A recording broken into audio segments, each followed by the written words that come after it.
নমস্কার, আমি নন্দিনী আর আপনারা দেখছেন আমার ইউটিউব চ্যানেল গ্রিন ভিউ। আগের ভিডিওতে যে বীজগুলি আমি বসিয়েছিলাম তার মধ্যে এই চারাগুলি বেরিয়েছে। এগুলি সব করলার চারা। আর আগে দুটো বীজ 4 দিনের মাথায় শিমের চারাগুলো বেরিয়েছিল, সেগুলো আমি বসিয়ে দিয়েছি। কিন্তু আমার দুঃখের বিষয় এই লাউয়ের বীজগুলো কিন্তু এখনও চারা কিছু বেরোয়নি। দেখি আর কিছুদিন অপেক্ষা করে যদি বেরোয় তখন আপনাদের সঙ্গে শেয়ার করব। তাহলে চলুন এই চারাগুলো এখন বসিয়ে দিই। এই যে শিমের চারাগুলো আমি এখানে বসিয়ে দিয়েছি।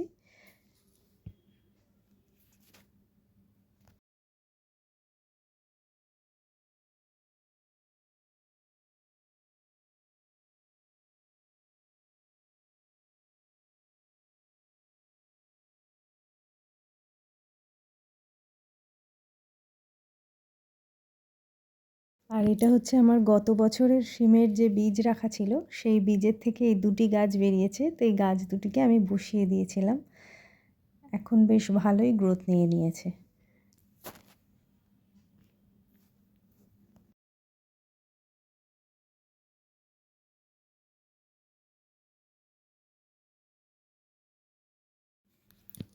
নিচে কতগুলো পুঁই গাছের চারা বেরিয়েছিল, তো সেগুলোকেও নিয়ে এসেছি ওপরে বসাবো বলে। আর এই করলার গাছ দুটোকে এখন আমি বসিয়ে দেবো। মাটি আমার আগের থেকেই তৈরি করা রয়েছে, এখন শুধু বসিয়ে দিলেই হয়ে যাবে। টিপ টিপ করে বৃষ্টি পড়ছে, তো আর আলাদা করে জল দেওয়ার প্রয়োজন নেই।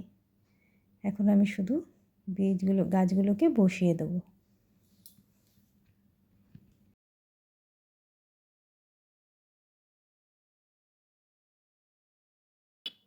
এখানে পটটাকে একটু আলতো করে উল্টে দিলেই মাটিটা খুলে আসছে। এবার এখানে বসিয়ে দেবো।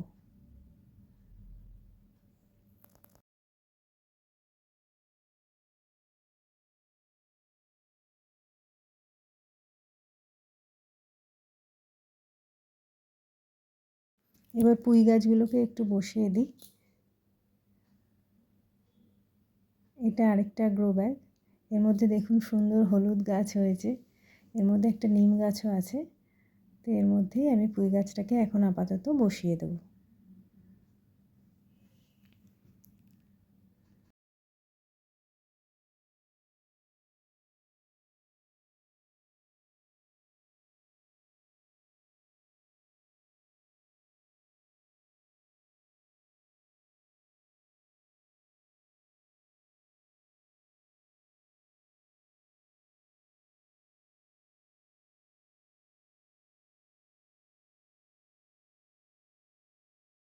এখানে আরেকটা গাছকে বসিয়ে দেবো।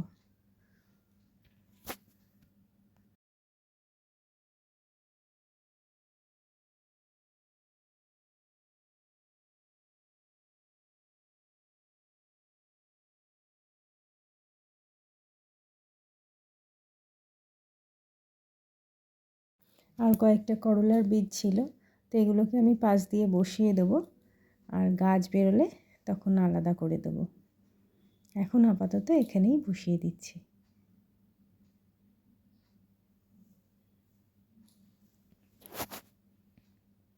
তো বন্ধুরা, আজকে আমি ভিডিওটা এখানেই শেষ করছি।